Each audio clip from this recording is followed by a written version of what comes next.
militar argentina, 1976-1983. En esa época los militares no tuvieron mejor idea que secuestrar, torturar y matar a 30.000 argentinos, que ellos sospechaban no pensarían como ellos.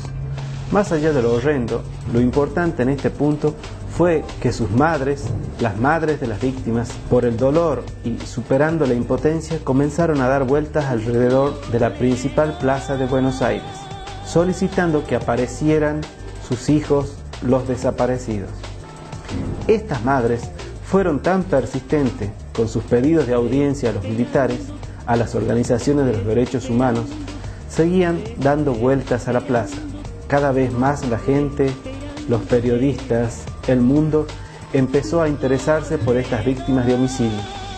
A esta altura te imaginarás que hay voces que proclaman que fueron estas madres, con sus pañuelos blancos en las cabezas y sus silenciosas marchas, las que voltearon al régimen militar y retornaron la democracia a este país tan belicoso y convulsionado. Hoy en día las madres siguen con sus marchas de los días jueves. Hoy en día tienen una universidad, una fundación y son consultadas en toda ocasión en que se trata el tema de los derechos humanos. Estas madres, víctimas de homicidio, fueron motor de un gran cambio social. Y aquí viene mi hipótesis provisoria. Estas madres, en tanto víctimas de homicidio, no recurrieron a sus derechos en el derecho para lograr este gran cambio. Las madres de Plaza de Mayo nacen en 1977, apenas un año después de iniciado el periodo de facto. En 1987 y 1998 deben padecer el duro golpe infligido por la ley, instaurando las leyes de obediencia debida y punto final. Estas leyes logran perdonar a los homicidas de sus hijos.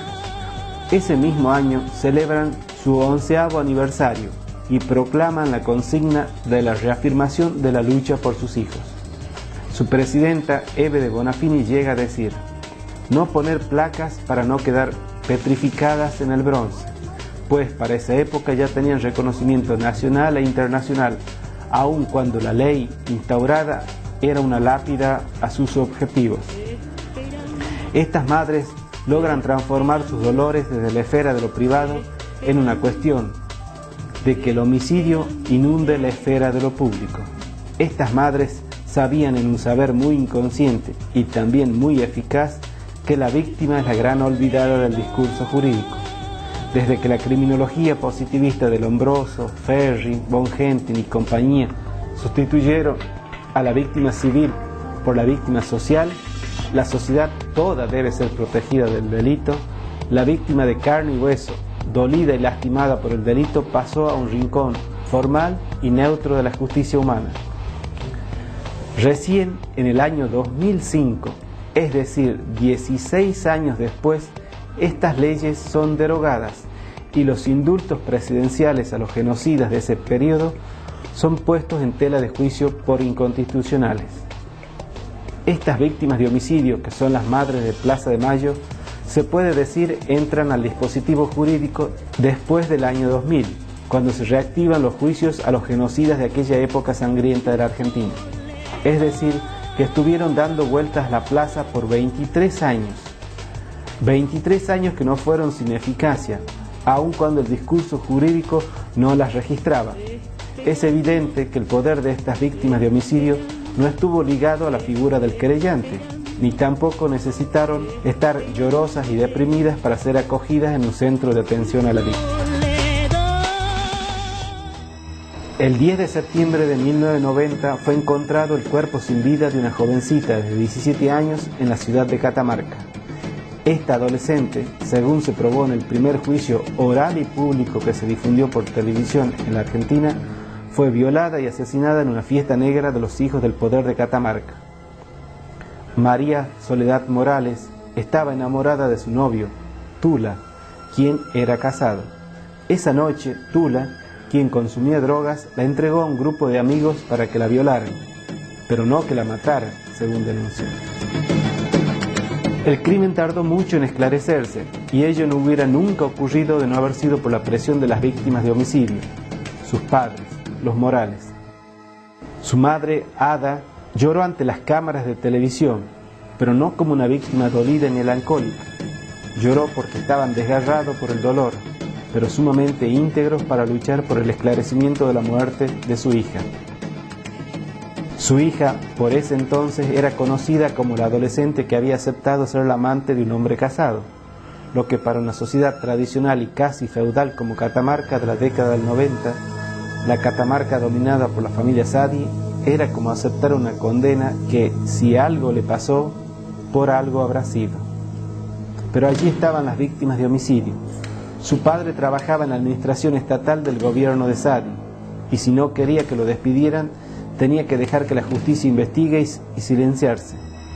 La justicia, adicta y adepta del poder catamarqueño, nunca hubiera investigado en torno de esclarecer esa muerte, de no haber sido porque todos los medios se instalaron en Catamarca para presenciar las marchas que iniciaron los Morales, con la ayuda de una monja.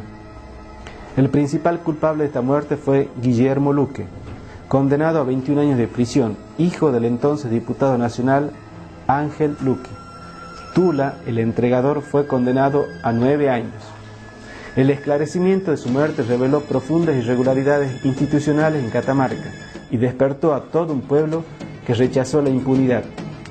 Después del esclarecimiento de este crimen, lo que políticamente parecía imposible, cayó el gobierno peronista de los Saadis en Catamarca. La madre de María Soledad llegó a declarar: María Soledad no es solo hija nuestra, sino de todos los que reclaman justicia. Se incendia un boliche bailable en Buenos Aires, Cromañón. Alguien cierra la puerta principal de salida desde afuera y en el caos y la asfixia mueren 197 jóvenes. Ese día el incendio comenzó porque estaba tocando una banda de rock que tenía la costumbre que sus fans lancen bengalas en sus recitales. Esta vez las lanzaron, como siempre, pero Cromañón era un boliche cerrado. Incendio, estampida y muerte. Las madres de estos jóvenes, ¿qué hicieron? Muchas cosas, pero lo que más me impactó es que mostraron la irracionalidad de la víctima de homicidio, su furia y su poder. Sencillo y tapado en muchas ocasiones, si te matan un hijo, ¿es humano que reacciones de manera racional como te pide el derecho? Que dejes todo en manos de un fiscal, que él hará la investigación correspondiente, que en la causa se encontrarán a los delincuentes y que serán sometidos a un juicio justo. ¿No te parece que lo que le pide el discurso jurídico a la víctima de homicidio no es humano? Vos que sos madre, te podés imaginar que le pidas a una madre que se quede tranquila y que deje todo en manos de un fiscal y en la administración de justicia, y que ella se deprime y busque alivio en un psiquiatra y sus fármacos, o que llore en las iglesias. A mi entender, las madres de Cromañón no fueron víctimas llorosas y sumisas del discurso jurídico.